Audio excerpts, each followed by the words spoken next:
le loko le mamba a osa Kabound. Nde loko Jean-Pierre Bemba salaka fachi na Genève. Ah bon? Oui. Soka Chetembe. Ah mais mangana de bana stade de Manti. Oui. Parce que nous sommes bien copie FCC mais basé utiliser MLC. Mais au Rwanda nango pourquoi? Yo tout nana Jean-Jacques Bamba. Oui. Place ouana ya première vice-présidence de l'Assemblée et ça non ya IDPS. Soki Jamal Kabound asa à côté. Et Kalobaki que rien que congrès. Et pour réunir une affaire, il y a 8 millions. 7 millions. Ah, voilà 7 millions. Oui. Maintenant, Jean-Jacques Mamba, intellectuel de son État, a prouvé le contraire. Oui. Que Jean-Pierre Bemba n'a jamais Kolinga Fachi à la candidat comme une opposition. Mais pour quelle raison? Si quand Ibrahim Aleki na plateau, à lobby yango ke muto nyonso yebi ke azamwana. Il y a papa Kabila ali kato sala test et déranger baton chopona. Effet Kazala qui na Kabila. Maintenant, à Monique Makamuzo Simbate, à se détacher naïe, il a sauvé la peuple. Le lot qui FCC, Baché Monoko, le lot Batuna. Banda Félix a eu un pouvoir, à Bomi Compagnie, à Kangina ni brutalement, à influencer ni la justice. Okapi Congo Service. Pour vos démarches d'acte de naissance, jugement supplétif, casier judiciaire, acte de mariage et transfert d'argent, contactez Okapi Congo Service au 07 58 12 18 04. Okapi Congo Service, Ponako Salisaba acte de naissance, jugement supplétif, casier judiciaire, acte de mariage, Pekotine Dambongo, Benga Okapi Congo Service, na 07 58 12 18 04. Mesdames et messieurs, très heureux de vous retrouver dans le cadre de l'éveil patriotique. Merci de la confiance au Pesaïba TV pour vous informer. Aujourd'hui, Pasteur Guili Mitterrand Naya Tozan Essengoya ko retrouver bino après 2 jours que Pasteur Guili a mon quitté moi malaise et zalaki ko déranger Kasilelo a zongi avec force pour qu'on reprendre main l'icolo et actualité aux ali ko bimana République démocratique du Congo. Premier sujet Togolobela, le président de la République Félix Tshisekedi informé au sujet d'un trafic qui consisterait à pousser des familles à déclarer que leurs membres de famille sont décédés suite au coronavirus, moyennant des rétributions. Donc, bazali ko senga, ba membre de famille ba koufeli ba lobaki, ndek bandeko na ba koufi na coronavirus, moyennant mbongo. Et le kwana ezali ko lobela mingi mokonzi mboka za informé nango, tokoyoka yango 57 députés, deuxième sujet, 57 députés d'IFCC sur les 62 signateurs de la pétition contre Kabound. Tu as vu que procédure mora destitution contre Jean-Marc Kabound Ouazali Bongo, président AIAU de PES, premier vice-président de l'Assemblée nationale, a menacé par le député national Jean-Jacques Mamba, député à MLC, Bokoyoka point de vue à Pasteur Guili. Troisième sujet, Togolobela, le neveu de Kaméré aux arrêts. Tu as vu que Mouto Tobengi David Daniel Massaro, Abanaki Komonanate, Babengaki à répondre le 14 avril, à répondre à l'invitation et à parquet général, Ozaki lancé par Kisula Betika Adler, Kassiazaki porté disparu dans la nature, Abanaki Komonanate, Lobby va retrouver na plateau de Bateke, Bokomo na ba photo, Bokoyo Kapé, point de vue à Pasteur Guili. Troisième sujet, Torosuki Sana, Ibrahim Kabila, pour avoir soutenu la démarche de l'évêque Mukuna et demander un test ADN pour les enfants de musée Laurent Désiré Kabila. Ibrahim Kabila a été enlevé. Azaki n'a conduit na baloko ya Aner entendu sur PV après que Mokonzambo a pu intervenir libérer Azananda Kunaye. Torosu qui sabon on a scandale oyo ezalaki ko salema na likambo passeport biométrique tobi que passeport congolais ezali parmi passeport le plus cher au monde. To banayi ko futa ko somba yango officiellement $185. Maintenant $185 wana $120 ezo kene na société Samlek et compagnie biso to tika kaka na $65 mais $65 wana est-ce que banayi ko kota na caisse à l'état toté bokoyoka ba révélation mais déjà sur le dossier passeport 36 millions de dollars oyo ezali komo nanate bokoyo kapé point de vue ya Pasteur Guili bozala scotché na Yeba TV bokozala déçuté. Je vous informe que staff Mobimba Yeba TV tozali notre DG est déjà là. Mon confrère Trésor Kandolo est là, Meshak, naebite so na bina ndoko cité à émission aussi là sans pour autant que to banda yango Pasteur Guili. Bonjour. Bonjour Mythe, bonjour na bande konyonso ba Zolanda Biso, na sima caméra na moni déjà ça, bonjour à lui, bonjour na Kondé, bonjour na Kandolo, bonjour na bande konyonso na Zana Bango, Beni na Volant, de Papa, de Paul, En tout cas, tous en abisso ensemble ndeko nangai na yebi que tous sali 2 jours tout mon année donc ozolo kanga vraiment. Pasteur Gili azaki peut enlever ton ndengeni pour ba tebele ba se poser ba question na Pasteur Gili 2 jours actualité pelimo to na République démocratique du Congo muta informaka ba congolais na ba congolais a monanité ba yebité météo kaki ke abiga zalaki enlevé lelo Pasteur Gili saki 2 jours ane comment on qu'est-ce qui s'est passé Pasteur Gili? Te na ya na sala pulu mais na yembeli na ngango monde entier hein.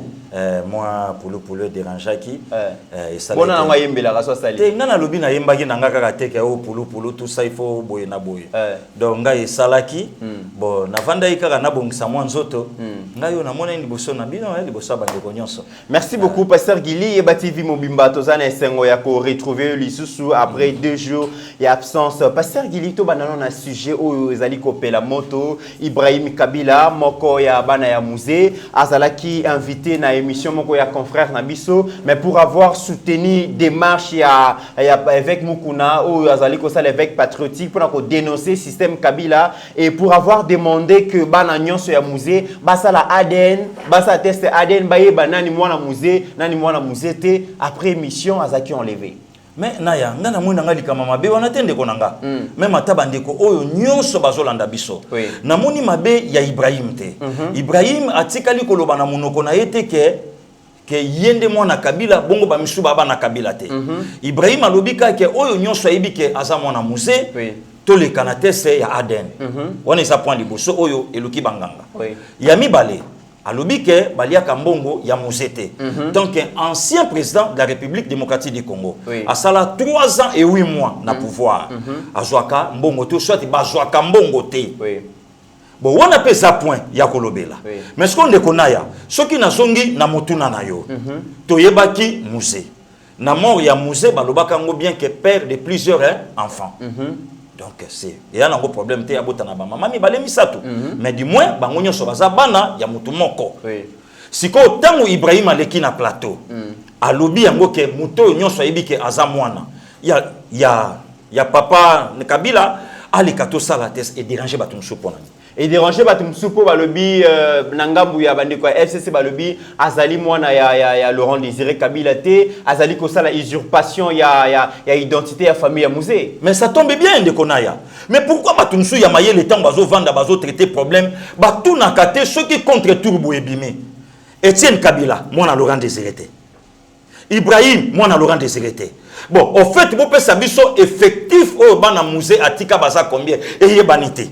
Bon, ce que yebisanga ndeko nanga naya Moussa kufa ningini eyebanité procès ya musée esuka ningini eyebanité au finalement ndeko mitera lelo yo tozwa kulutu na biso Francis Kalombo to tuna ye question ya Etienne Kabila o ya boyaka mais to mona kambongo ndenge zobima bazo pesa Etienne parce que tant babande ko pesa Etienne Kabila mbongo c'est en guise de quoi to mona kambongo kuna na Soudaf bon lelo skoto zwaka même motuna wana lelo to tuna Francis Kalombo est-ce que Etienne azamona musete to koyoka réponse mais tango Ibrahim aleki na média de commitera bana nyonso bazwaka moboti textuellement te mwana nyonso azwaka pe mama netité to mona na Kinshasa mona locataire abotami na elongia mona elongia kolo ba mesani trop ba mesani trop mais sikoyo komona pe Ibrahim naya oh comment on essaye mythe Pasteur Gili comment on essaye nini naya adeni yemoka koloba na sina sali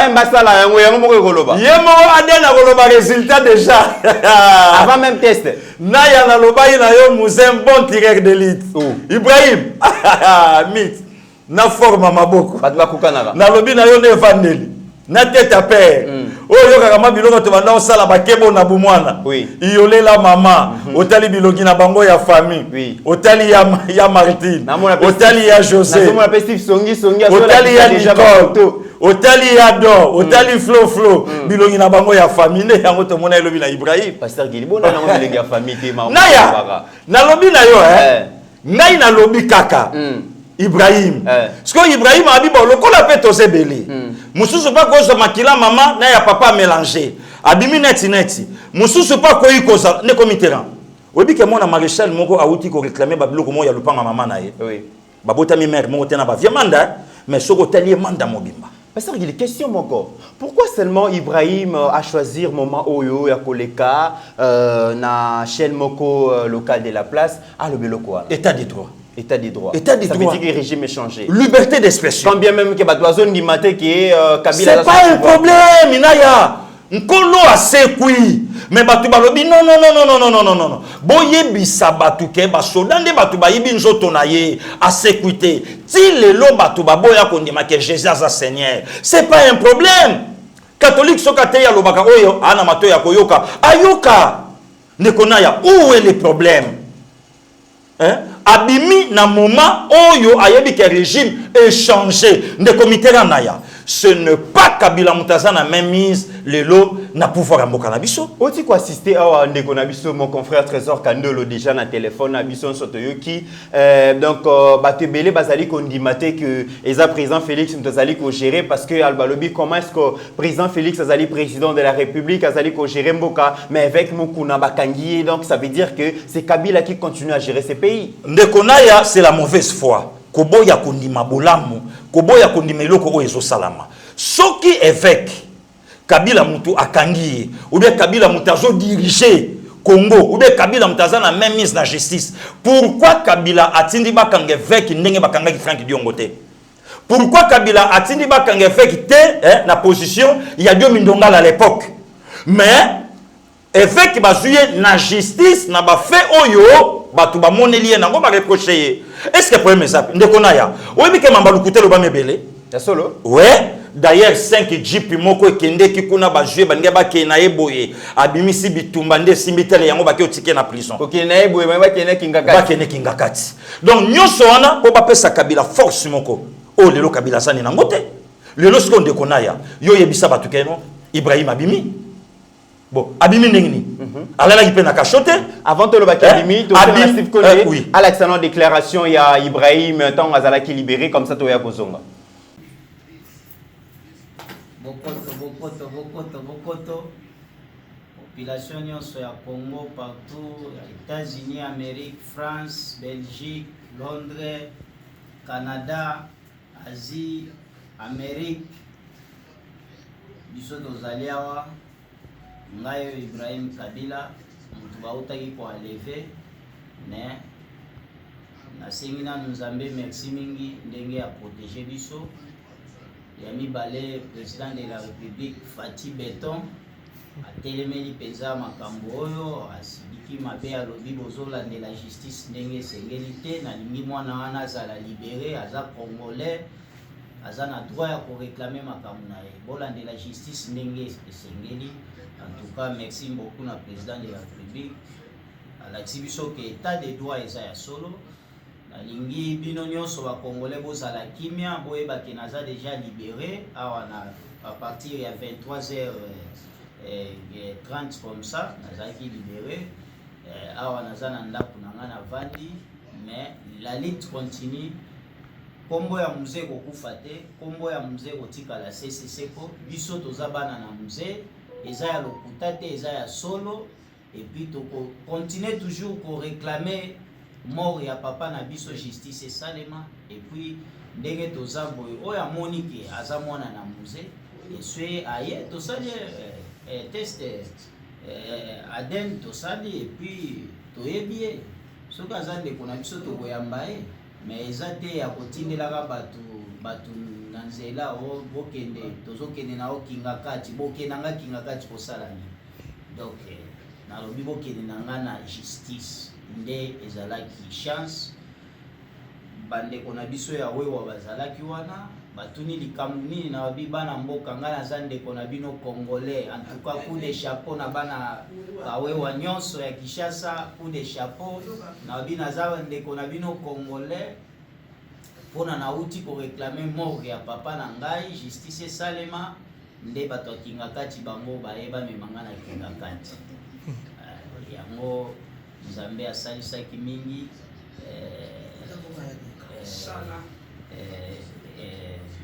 bomoni na makambo nyonso toyeko bima Fati Beton président peza olaxike oza mutu ya justice atindi batu baye pe major baye kolongolanga na basala oyo La police. Merci la police. Pasteur Guili Ibrahim arrêté, auditionné et puis abîmé. Avant tout le Bélano, les camps de libération, nani a payé ordre pour libérer parce que tu as information selon lesquelles présidence a été le Kouanate, na niveau du ministère intérieur, a été le Kouanate, na hiérarchie à la police, dans confusion quotidienne, n'a payé ordre que Bakanga Ibrahim. Erreur à justice. Une erreur, il y a justice à Mbokananga. Bako Kangela Ibrahim n'a problème, hein? Nini. Ibrahim a sali outrage te. Ibrahim a fini Joseph Kabila te. Ibrahim a lobby te que Joseph Kabila sa mona Laurent Désiré te. Donc, photo yota monsieur sali batumité mamabe. Pour kaka tokende to sala test, il y a Aden. Même des comités ranaya. Mabe ça pété. Ngana yo chaque vendredi a on kim toujours mon ba famille ba okabwana à cause de parcelle moko laissé par papa. Oui. Mais je sais que ate mitera ya père te boyo longwa kuna gili mona makambu. Bon, siko toke na l'état ata Aden. Mais là où est le problème? Le lo Ibrahim alobi ango clair sur landi ba propos na ye, c'est comme si on dirait ba joaka mbongo ya tata na bango te tant que ancien président de la République. Bon, le lo siko mbongo mwekenda kawapi. Alors que frère Nabango a la président de la République. Frère Nabango a outi kozana nous président de la République. Donc azuna mbongo. Il y a musée pe lelo yemo ka komi kozwa ye. Il y a moi moni de comité là nazo profiter na ibsa bande kwa FCC. Kabila calcula rabangote. Kabila calcula rabangote. Calcula rabangote na profiter pe na ibsa biso mon ba congolais. Kabila ne nous calcule pas. Quoi calcula rabanan? Ce qui Kabila zo calculer ba propre frère na yete. A calculer FCC nani. Non mais ma frère ne va pas reconnaître réalité, c'est ça les problèmes. Mais ce que ce pas reconnaître réalité, c'est qu'il pas appelé. Non. Problème on reconnaître té. Problème mutoyo a reconnaître minganga. Basala Aden même il paye Ibrahim a ko bi mape bona musete. Ibrahim a ko mape bona musete. Yango yemo ko sengi Aden ça tombe bien. Ndeko naya. Ngai soki ba sengi Aden ya papa nanga. Ou bien lelo papa botibiso 5 après départ na bango ale moko pa kufi. Totika li 4. Na yoki ni na mama ni na papa ke abota moko pembeni. Soki na yoki sikoyo na kozona yanga bina ya toke. Na yebi basi na biso. Au mon petit frère Walandinga, tokokani. Le ingelo bake na komona même trace. Ya biso et pas demi frère to demi sœur. Est-ce que c'est un problème? Le problème ya kobo talibanda ezana ngosu péchete. Biso nyonso to sabana tata moko. Le yo soki ke justice ou bien maloba ya Ibrahim ba moni yango mabe. Oto tunanga motuna. Mais pourquoi Abimi Sikoyo? Ibrahim a vite compris que non, ce n'est pas Kabila qui dirige maintenant le Congo, c'est Félix Antoine Tshisekedi Tshilombo. Il y a un moment où on a kepe ba osalangé le côté, a yepe ba sali yepe le côté, a lobi maloba oyo a poignardé mutute, a tout qui na yepe mutute. Il a dit des choses où ils ont la compétence na ye, a lobi yango. Maintenant ce que mutunyo so ya kocha tembende konaya, netsinga giliboy. Jamais na okende yebisa Ibrahim. Tokene ngana obasala biso tesa Aden ngamona muzete ngamona monsieur Georges Bokwala décédé à Kinshasa, enterré à Kinshasa na okene nini bon nga esali nga pas cité pourquoi bon ce que sali batumsu pas cité bon keibino nyoso inde bon basala biso Aden pourquoi na lobelo eloko wana Ibrahim a son âge na ba 35 ans. Oh Joseph Kabila dans moins d'un mois 49 ans c'est que Joseph grand frère na ye bon ce qui makambo Ibrahim a yebi ya famille c'est que Joseph Aboye Bango avant yé pour Joseph Ayebi tantôt avant Ibrahim Abotama Ayeba tante. Parmi ma question les cas qui lobby controverse par rapport à procès à Papa Nabango Abi Papa Koufa mais jusqu'aujourd'hui tout ce cas là koyeba vraiment ba vraie raison té aliwa naé et que parmi ba lutte naé ou assassiné et c'est qu'il pas ba vérité sur la mort de son père. Non seulement Ibrahim même à ta peuple congolais tu es vrai version liwate version babimela biso balobi babomaye na garde du corps naé nani oui c'est qui encore les noms oui abomaye et ça tombe bien aujourd'hui donc les journée chemin payé donc République démocratique du Congo les lots voilà bazana ndaku yango na sengi peke olobela pe donc un mot sur ça parce que les lots ali les 16 mukolo oyo donc entrée. Non, oui, entrée, les 16 ali parmi la lutte au musée à Bunda, grâce à la lutte naende les 16 RDC a libéré. Non, non seulement libéré. Le comité date à l'élo et ça a entré à AFDLT. Oui. Date à l'élo, ils en ont mort. Non, ils en ont départ à Maréchal Mobutu. Et mort, il y a général Mayele. Oui. Et lobby nango le 17 entré, il y a AFDEL dans la ville province de Kinshasa. Ça c'est un. Mais qu'on l'a libéré, selon Ngaïn de Konaya, non. Non, mais Mobutu. Non. Et puis, IDPS, beaucoup de pacifiquement. Il aurait fallu que lutte armée et pour tout le monde à Mobutu kende. Le comité il y a IDPS a besoin, il y a Bapayate pour baya ko aider à la maréchal Mobutu.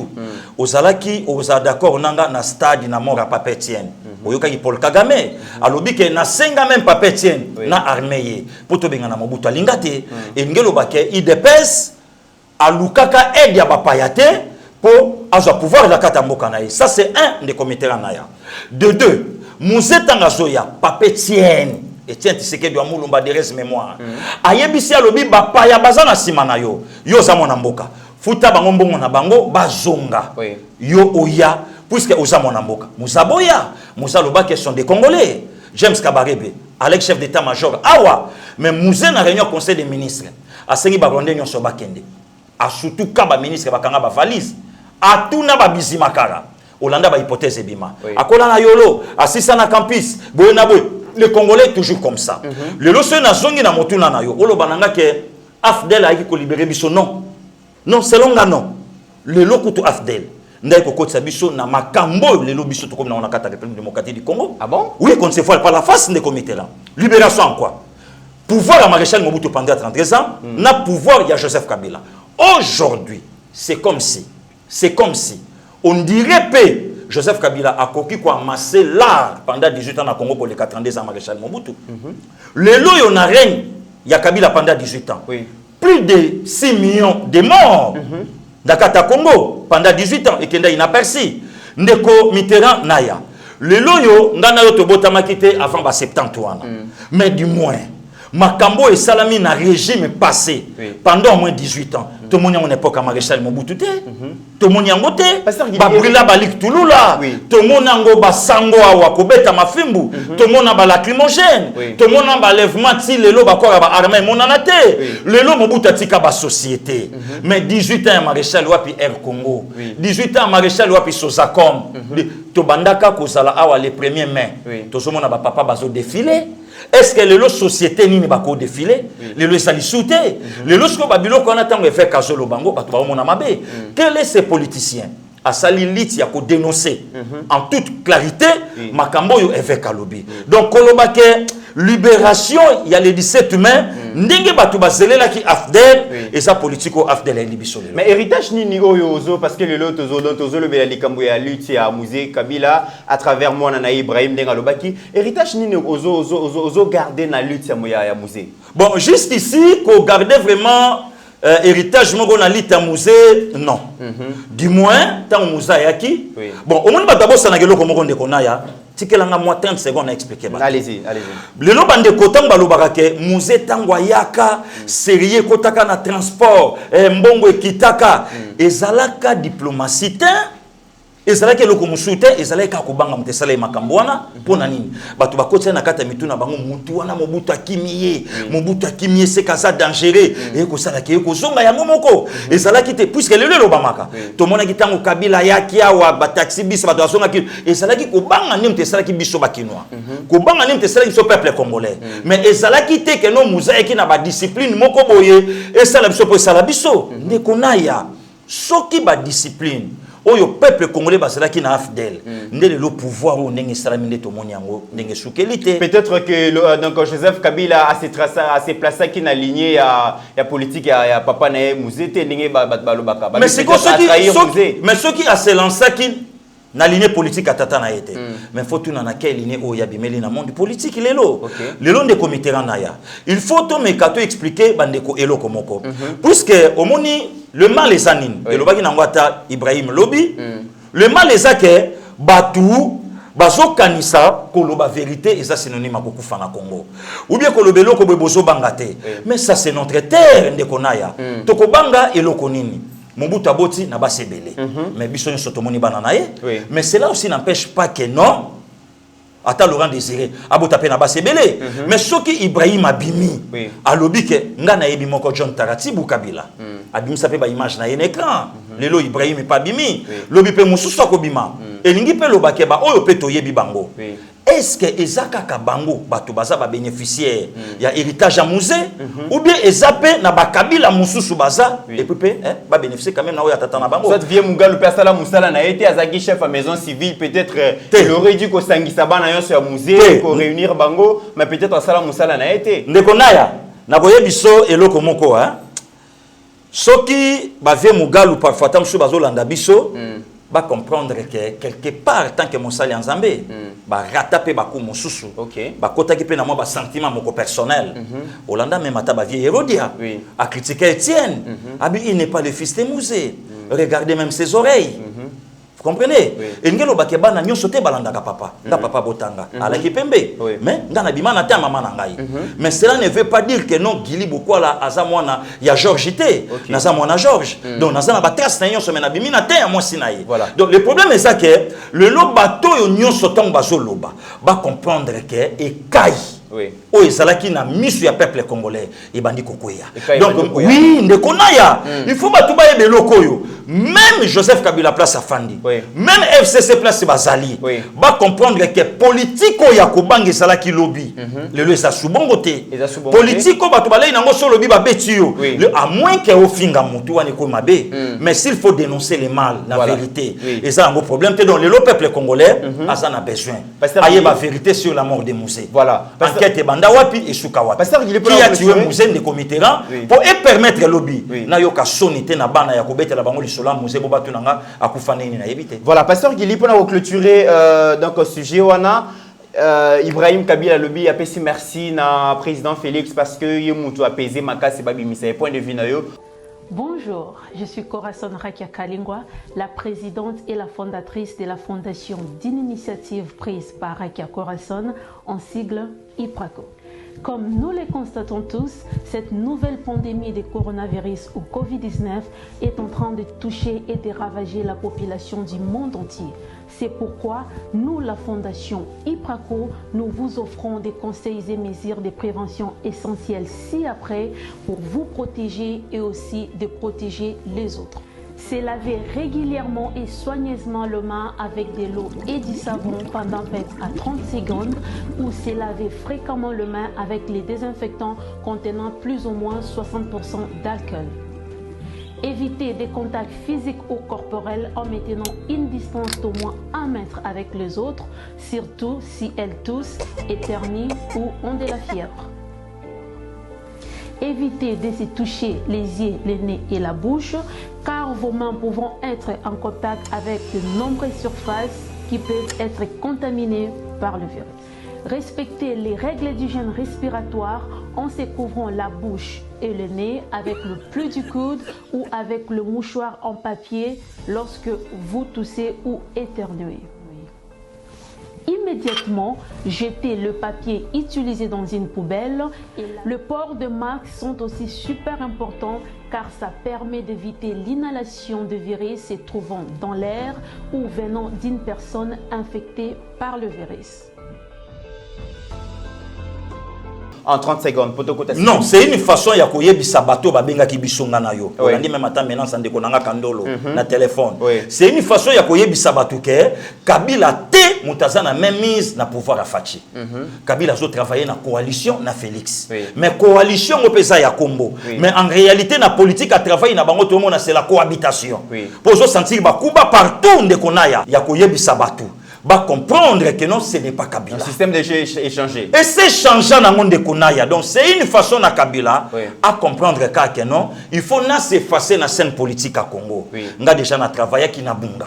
Na longwa na ba makambo ya ba soi-disant majorité mais kato wana ya lokuta. Oye bana kinango. Na tika mena muninga asa musala na ye. Lokola lingaka ba pêche na ye, alingaka ba bilanga na ye, azala na l'aise. Il est encore jeune, même pas jubilé. Donc babiloko wana d'abord merci na mokonza mboka.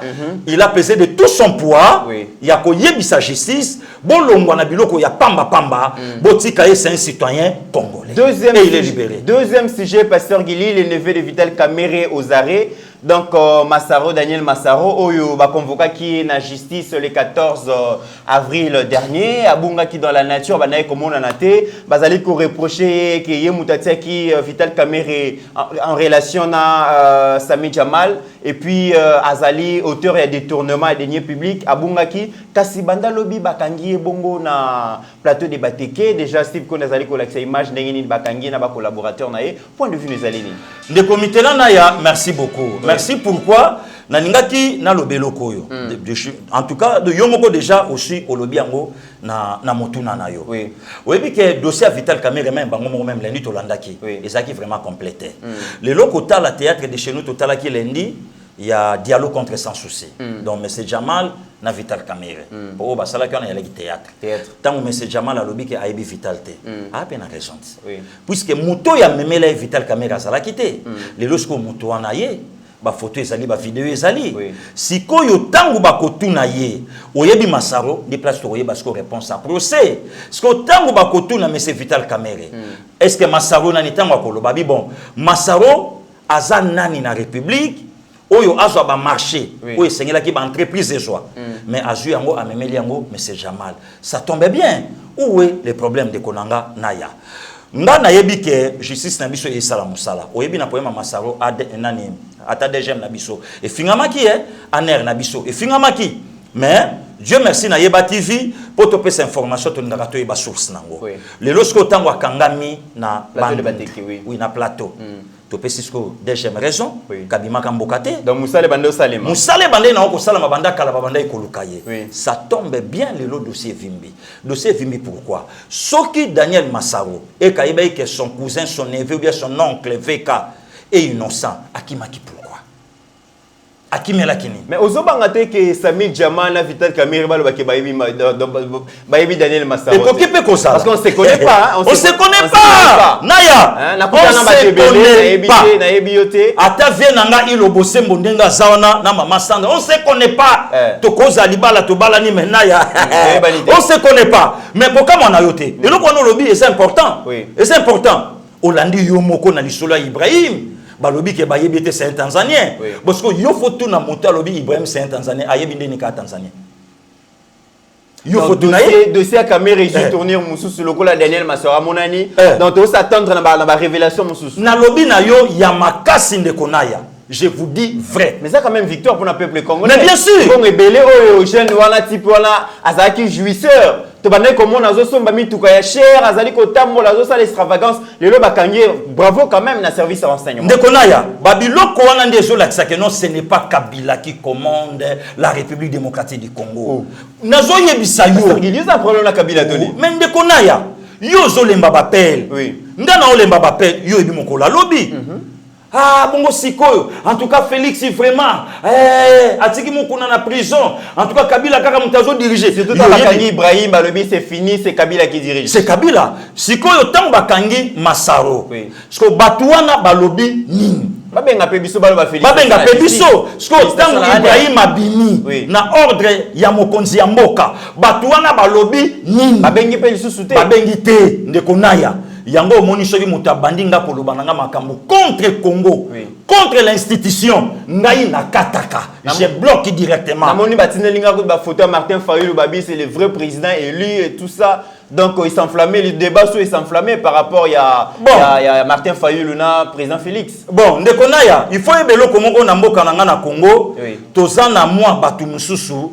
baza mitema mabe puis sont des sorciers ouais bazana po samboka na biso ekende liboso te ndeko naya yo tuna bandeko nyonso bazolanda biso aujourd'hui Martin Fayulu président de la République démocratique du Congo na majorité oyo constitution epesi que bateau baza majoritaire ne bateau baza na monopole ko bosana te ndeko naya toza na pouvoir semi-présidentiel donc c'est le parlement l'assemblée qui commande bon lelo siko Martin Fayulu président andaka ko ya na système otandaka ko ya te andaka débloquer andaka déboulonner comment lelo bateau bazolo balikambo bazo rêver il faut tout na bango bazoni nga ba fabriquer Martin Fayulu avenir ya SID ezalaka ndenge nini lelo batie tembe yo yebisa bango Jean-Pierre Bemba une fois président de la République na majorité ya Kabila Aligaka bimandengeni tandis que Jean-Pierre Bemba azala kutu vice-président de la République. Lelo bon nombre ya MLC yango wana na FCC. Lelo yo tuna bango bato yo nyonso lelo bazoloba. Batika biso batika ko distraire biso naya. Yo moto yambaka masolo ya bongo kata bango. Yango na ebisi kandolo kata ye. Pongane na sabu na zana vaccin Congo. Mutaolo baba biloko wana zana Canada. Mutaolo baba biloko wana zana Paris, zana Grande-Bretagne. Azolinga lobano ke en tout cas passer gili biso to baye na yo abaye na ye abaye na ye nga na ko baye te nga na zo bunda bitumba ya Congo pour abenga na ye nga ite yo lemba te na lemba pona nini ndeko bango se ba lembi yo lemba te na lemba pona nini ndeko na ya mais zo décourager bango et décourager bango na nini ye na Canada ero akocha J et bimisi couleur jaune na vert makambo ezo le ka ya yebi yango te mais yo liete banda tongo na lete banda tongo mais na osala mission Ibrahim Aouti Lubumbashi akitikin yotuna Ibrahim banda kala ya kate pona nini banda ko banga Joseph Kabila parce qu'il y a ce moni par exemple Masso donc Daniel Massaro so yo ki mbongwe belé wa détourner en tant que jeune congolais en tant que muto atangi kozwa musala na Congo ezali pasi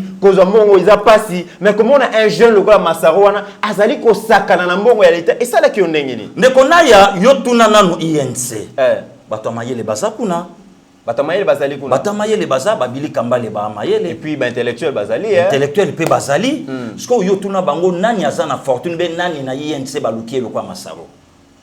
Ata vient nga joli no makele. Donc pouvoir zana ya famille. Ata chuchumani kisombe yo tuna ye.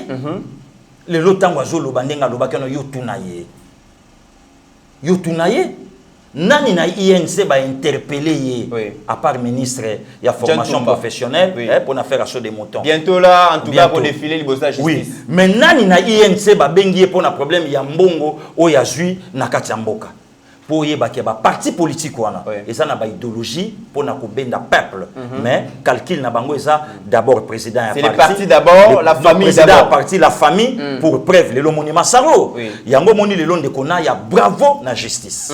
Justice azala autonome, azala musala na ye comme il se doit. Cela n'empêche pas de kona ya tant au moment qui procès il y avait qu'à lundi. Ndana zotu na batundeko ya INC.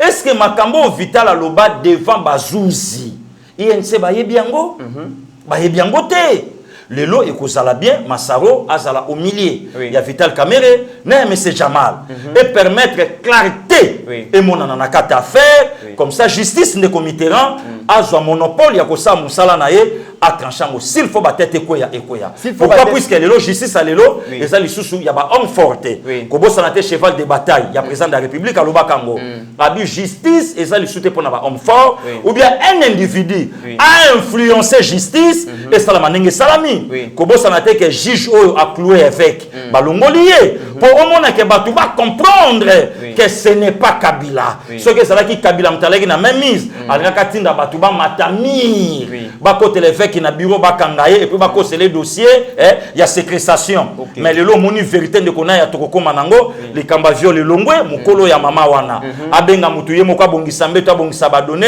après aller kana viol pour comprendre yango lisute et puis dossier à lupango ba vrai kolo mutu babimi bana ya défunt babimi pour comprendre yami satu lelo FCC moya wanga na sur dossier fait kazate puisque le vieux qui kaya bin karubi a tweeté na tweet na ye alobi ça ce n'est que le débit donc bisonde batu toza na kati ya makambo Jean-Claude Écoute a porté plainte na kombo avec Mukuna. Merci beaucoup de Konaya pour comprendre que non c'est un dossier fomenté tout simplement puisque évêque fait peur na FCC ce qui évêque abandé ko bang sa FCCT les FCC ba fandi tranquille le lolo kola évêque a bangi ci FCC yango FCC ba luki ba maté or évêque na prison moral top yo salaki kuna naye parce que moral top mutu ba kangie ba fini ba bina na makala obi moral top oui tant na yebisa ko kenda na salaka na bango bokanisa nga na okima prison lundi na lagi na prison bochenga tembe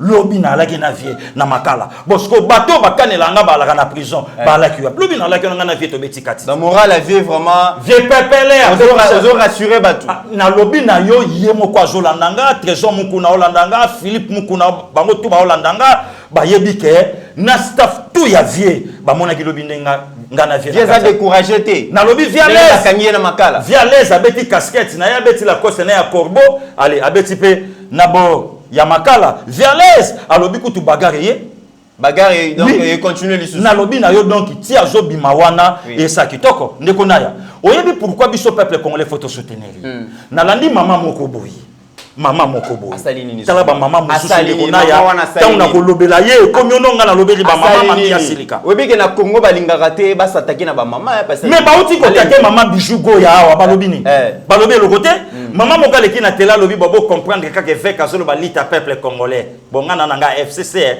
et ça peuple congolais te pongana nanga na yete mais ça soni pe mawa ndeko naya fait kazo bunda te pona Félix et fait kazo bundela peuple congolais lui te za fatite fait kazala ki na Kabila mais tant amoni ke makambo zo simbate a se détacher na ye lui la zo bundela peuple le losoki FCC bache monoko lelo batuna banda Félix aye na pouvoir abomi compagnie nini akangi na ni brutalement a influencé ni na justice mais 18 ans ya Kabila lelo wapi société or liti ya évêque ezake mboka oyo elongwa na boumbu ya soi-disant majorité oyo pesi Kabila pouvoir moyen ba traduire na justice ezate ya soi-disant majorité oyo pesi Kabila salaire ya $670,000 par mois ya soi-disant majorité oyo ya bandote po balongola Kaboun. Il y a soi-disant majorité. Au lieu d'attaquer Kabila, Lelo et Martin Fayulu Lobaki a dit le mal ce n'est pas Félix, le mal c'est Kabila. Mais Lelo, un citoyen congolais, a osé na okendotika plainte. Mais où sont les politiciens? Il y a opposition. Bazawa puis Lelo pour charger Kabila. Lelo senti silence absolu même dans les réseaux sociaux. Même Mata bande konabiso Lelo ba tweeter na ba febe partout ba lobi ba bi soutenir évêque Lelo bazo finga bango. Lelo évêque na lit na etanga banda kango. Bato babenga ka mutu et ça la bien té. Bato babaki azolo bana malaki na Kabila. Mais Lelo tant bakangi évêque a komi mutafachi. Il fallait faire intervenir. Donc, les gens qui moulouba azolo bapona mboka akoy mutafachi. Mais Mike Mukeba azo finga Félix, on a problème été. OK, vous n'a Jean-Marie Kassamba azo finga, on a problème été. Moi je suis de l'Équateur, les lona na fachi problème été. Mais ceux qui n'a kei et pas Jean-Pierre Bemba na MLC et que le ba m'appelle tribalisme été. Mais le tribalisme ça que ceux qui moulouba azo parler ndé yango lelo yoki batu, ba bi mais c'est que Kabila kam ta osakana akangi mukune puis Félix afandi calme. Donc c'est comme si Kabila mtakangi. Merci beaucoup pasteur Guili. Autre sujet, l'Ikamouya dossier à passeport. Passeport congolais ali parmi les passeports les plus chers au monde.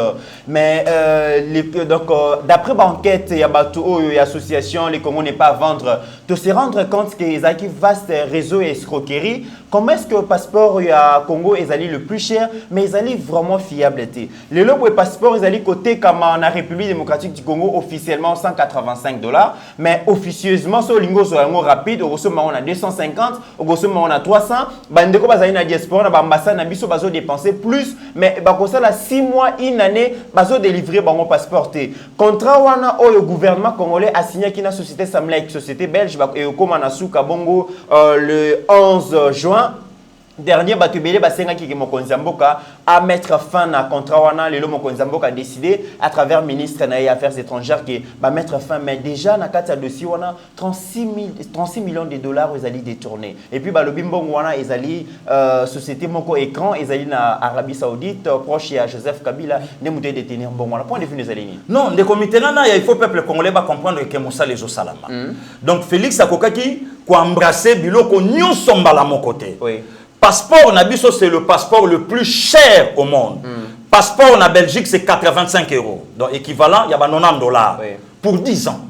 10 ans de Konaya. Donc, $90. Mais le passeport Nabiso, 5 ans, il y a 85, c'est 250 balles. 250 $. Même 300. Même 300, même 400. Donc, ça, c'est chaud. Même 400. C'est quoi le Yotuna? Le lo yomoko landi presse étrangère. Ba confrère na ba consoeur na yo, ba lobi que société wana eza attaché na famille ancien président. Na famille ancien. Parce que mabe ya démarche ya évêque eza wapi. Sur les $120 oyo, donc sur les $185 wana, ba société wana bazo $120, biso totika na 65. Ndeko naya. Et puis 65 ango ezo mona na te. Ezo kende wapi. Ko yo yebisanga. Quels sont ces politiciens congolais dans Mboka Nabiso, à part Fachi, Abuja déjà mamba passeport. Martin Faoula Loba Yangote, Moïse Katoumi n'en parle même pas, tous les autres. Oui. Le lot diaspora, Nyon Soleo Babenga Kabiso. Passeport, passeport, passeport. Mais le lot tant évêque à Lobi Makamboyo. N'est-ce pas que évêque a quelque bouger réseau, ya mafia. Nde Yango Lelo, et créer des problèmes au Nyon Soleo le Zolandaye. Ok. Le lot si quand mon Konzambo a décidé.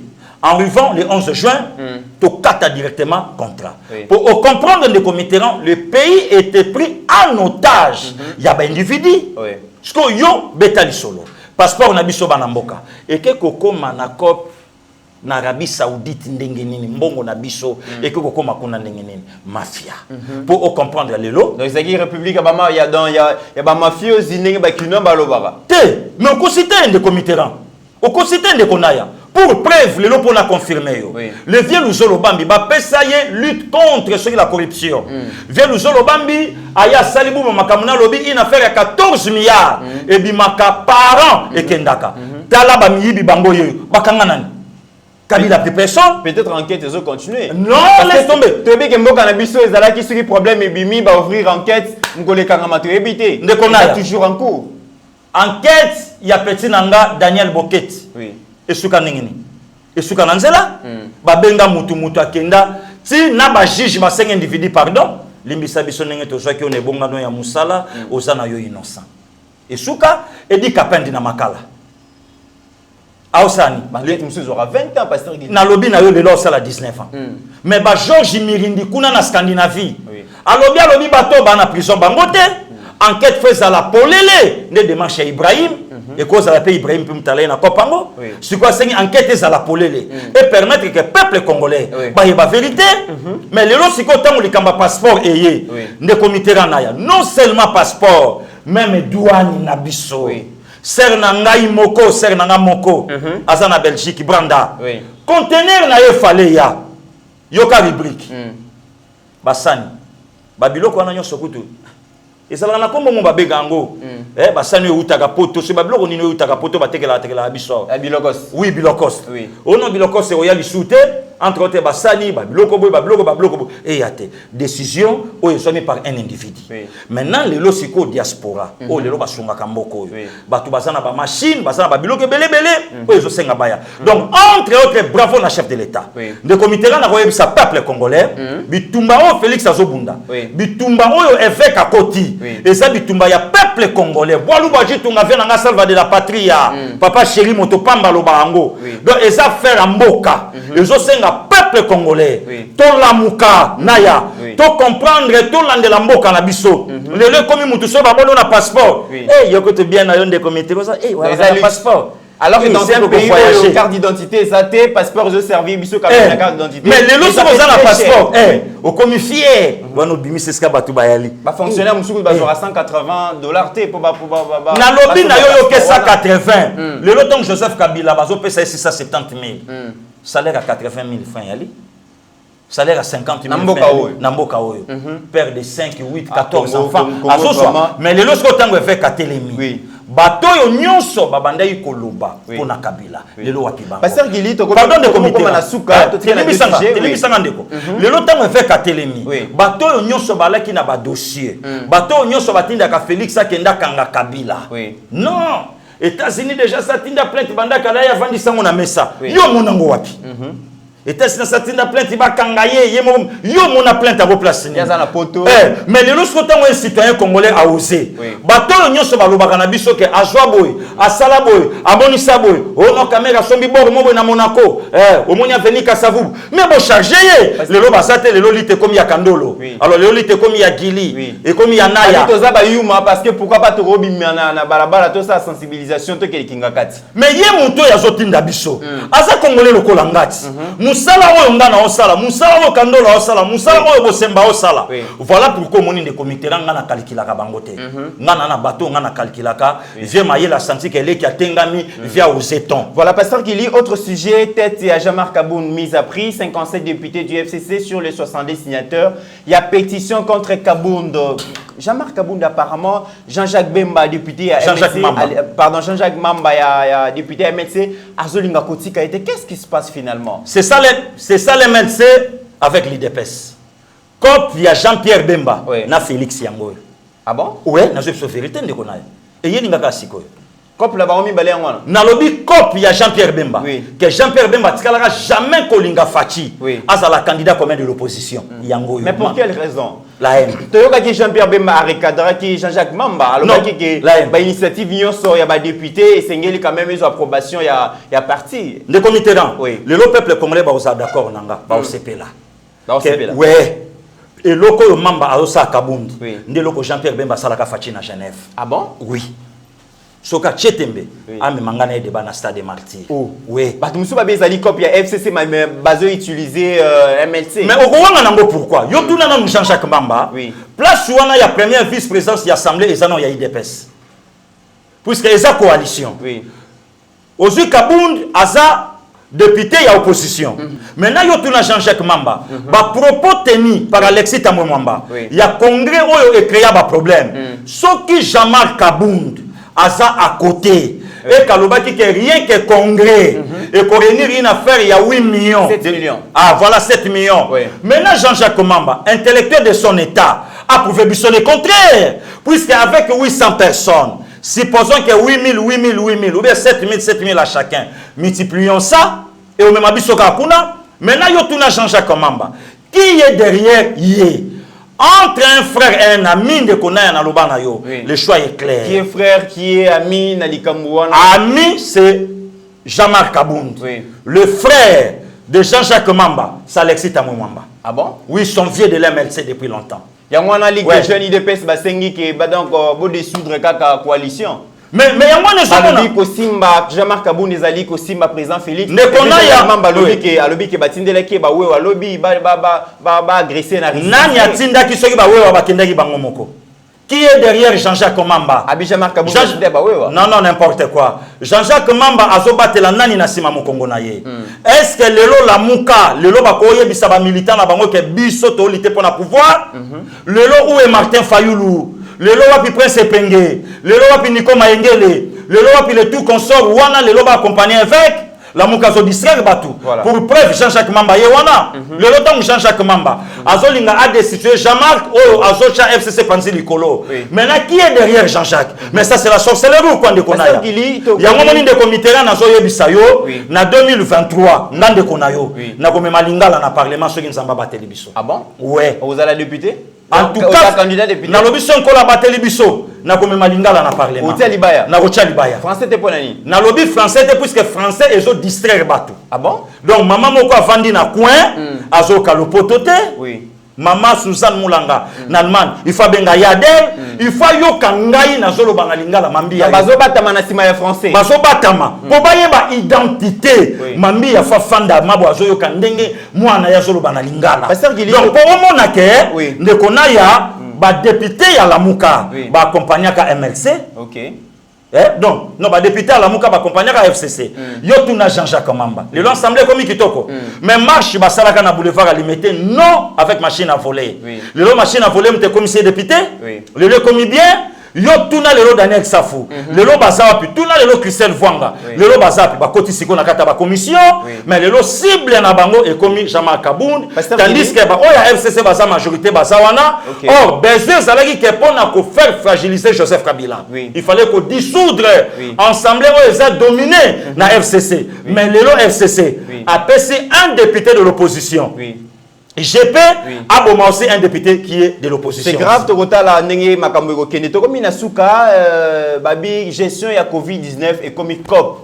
Balobi bato bazali ko gérer yango ba komi même ko coopérer na ba membre famille mususu ceux qui beaucoup feli bango baye balobi bo pesa biso ebembe wana to lobake ba kufi na coronavirus moyena mwambongo et lobi na conseil des ministres je crois 31e réunion ya conseil ministre Mokonzambo Kazalaki informé la situation wana yango asengi que ministre ya santé a salé les rapports dans le plus bref délai et le lot déjà tozo compté 1370 cas ya coronavirus donc 1369 cas confirmés. Pasteur Guili, point de vue non pour tous sur ces missions alignées. De qu'on a un ministre de la santé à IDPS. Oui. Ok, ma quel est le bamité?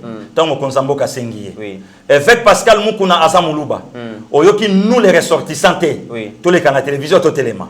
Lobi pétango ko sabiso bangala. na yo kapé bokila lokondo ba télématé lobi petango ko so katanga na yo kapé ba katangé ba télématé lobi petango justice ko benga muta Congo central to yo kapé nous les ressortissants D pour preuve Kasai toyo ki angote soki na soki na problème on a auto yebisa que docteur eteni asa idepes tant mo konza mboka sengi soki fuite bimi yepa na kati il faut pas sanctionner ouais ceux qui va moni vraiment que ma base en tout cas naya na solo bano yepa na kati pour faire montrer na bato que politique au Félix Azomema a même politique à partité Azomema politique ya mboka na linga ki na interpeller directement idepes balongwa na babata yo bazanango mon vieux Peter Kazadi, le CG Kabouya, le président Jean-Marc Kabound, le tout consort, le Gourouana, Basangana. Le danger nous guette. Va comprendre que bateau toya na bango ba bandoki. Mobutu azo comme la Jean-Paul nous a Mobutu lettre en 75. Nous avait 20 ans à l'époque. Ayebisi eboyi. Abi là où nous sommes arrivés maintenant, nous avons beaucoup plus d'ennemis que d'amis. Oui. Même ceux qui sont tout autour de nous. Jean-Paul, sachez bien que tout ce qui se lit sur le visage n'est pas le reflet de ce qui se passe dans les cœurs. Bah député Nyon Sobazana Baoseka, que l'UDPS a ça l'attention. Il y a un complot contre l'UDPS. Or qui dit l'UDPS qui dit Félix Antoine Tshisekedi Chilombo. Bah tika babilo kona bango. Bah ninga nanga. Bah président ba parlement debout. Nga naza le dernier na bango tout. C'est le temps de sauvegarder. Au cas où l'UDPS a raté le pouvoir en 2023, tu ressens encore marche en Gizanine. Tu as le pouvoir en Gizedine. Or, dans la ligne où vont les choses, il faut que ça la bloque moko. Tolanda est veilleux avec Kana. On a auto sala pour te déloger Kabila. Pourquoi? Dans la ligne où 2023, Kabila ko sala manière. Bango basonga na pouvoir même pas y motuna bango pour faire écarter Félix. La muka esiko baza. Lutte na bango. Le reste Félix Azate. La muka ba osala wapi. C'est le temps. Peuple congolais. Tout ça la bloc moko ya ko soutenir Félix. Bisonne to menacer Fachi à dissoudre assemblée à bas sorcier. Oh lelo ba maman député ba comment kende ba Chine ba Dubaï ba makele ba comment ça na ba parlement kuna c'est le moment bisoto salango pour la nini lutte avec azo sala et ça éveil patriotique c'est pour la nation et non pour Fachi. Merci beaucoup pasteur Guili, mesdames et messieurs, to komi na suka émission mais toujours rappelez-nous toujours le lezali week-end ndenge toujours to zalaka politique ya Yeba TV éveil patriotique zalika kolobate pasteur Guili Mitterrand Naya Steve Konde na staff Mobimba Yeba TV accompagné na DG to kitali sous na terrain pour na ko honorer bongo bande konabiso o bazali vraiment na besoin notamment to kotala to ke orphelinat to ke nepe kotala balbinos pour topé ça don oyo Kalonji TV batindeli bango to yebisa ki bino toujours ke Yeba TV na période oyo ya confinement période oyo coronavirus tant que pandémie ezali ko fragiliser ba pays RDC du reste ezali pe fragiliser kasi batu ya bonne volonté ba abonné à Kalonji TV ba bosani ba ndekona bango ba congolais batindaki quelque chose yangwana week-end passé to kendaki kasi lelo to clôturer bongo na action na bango to kende na terrain ko pesa moi ba vivre na bateau bazali na pasi donc Steve Konde akozala wana pona ko lakisa bino c'est que Yeba TV staff mobima to ko sala lelo et puis tozali ko senga ke ba o nyonso ba zana besoin ya ko pesa ba il y a réaliser ba œuvre sociale Yeba TV toza disposé ya ko accompagner bino toza disposé ya ko la bras rallongé na bino. Mesdames et messieurs, nous voilà sur terrain comme annoncé dans plateau Yeba TV to kiti na terrain par la volonté à abonné à Kalonji TV Gustave Kalonji au azali moko asala kapé éveil patriotique donc Yeba TV au azali bon représenter na DG Shadrack Loholo on a invité Azala Pembeni Nabiso parce que je ne peux pas parler sans pour autant que Azala na annoncé que les délégations allaient conduites par les DG de la chaîne Yeba TV, Shadrack Loholo, Otozo Bengaye, à Poussana. Voilà. Voilà, notre DG est là pour représenter Gustave Kalonji aux Alibon aux États-Unis. Coronavirus, les Aliko imposé presque crise partout dans le monde. Et à travers Yeba TV, DG a fait cette instruction que tout lancé appel.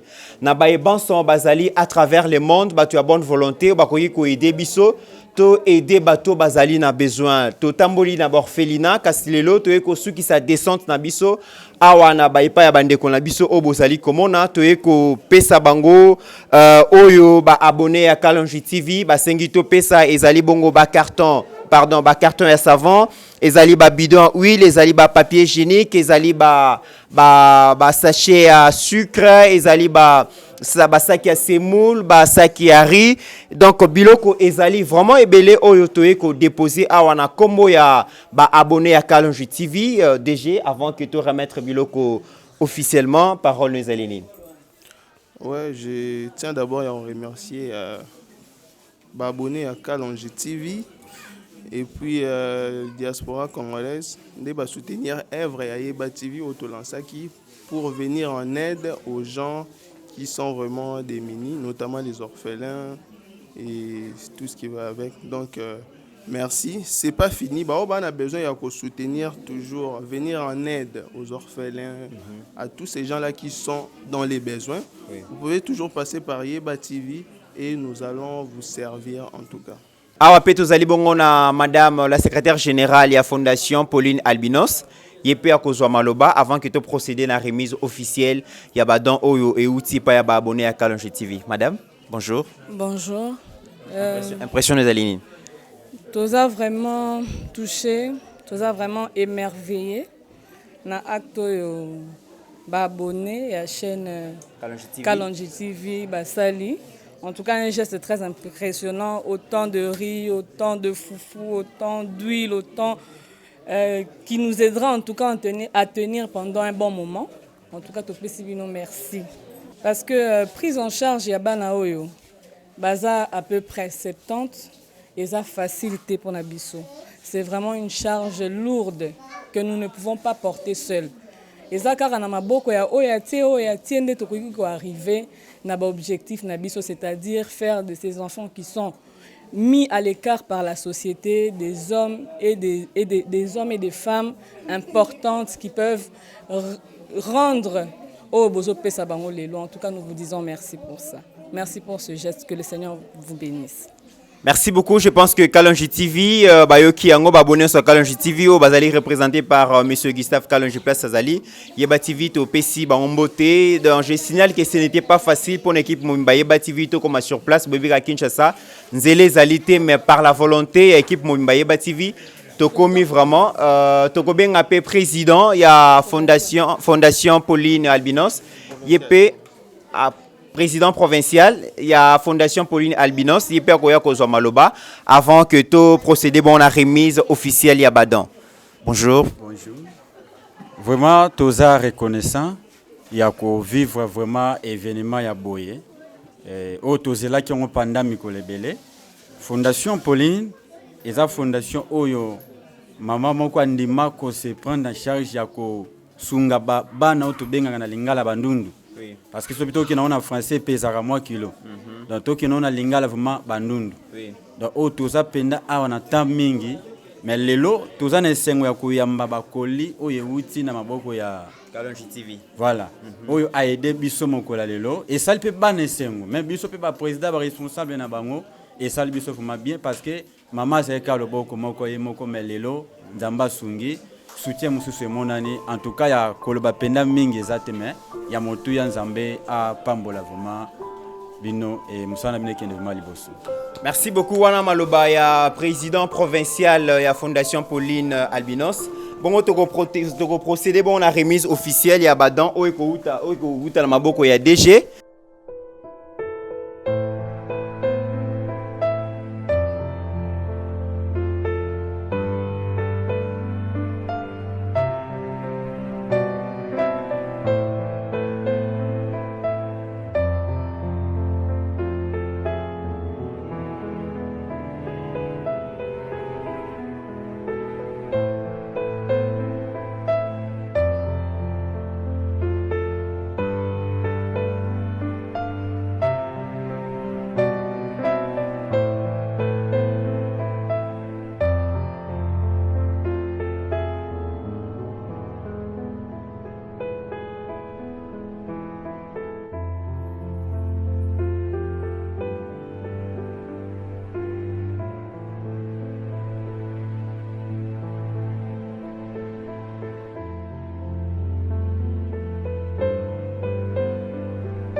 Bipai Bisson, Bozali. Encore une fois de plus, merci beaucoup na Gustave Kalonji. Merci na babone nyonso ya Kalonji TV. Na don oyo botindeli bandeko na bino congolais. Pasteur Gili, 1 minute pour clôturer émission. Merci beaucoup. Ndeko Mitterana ya ndengo ya menga na plateau na yo. Ezaka te bandeko ya Kalonji TV.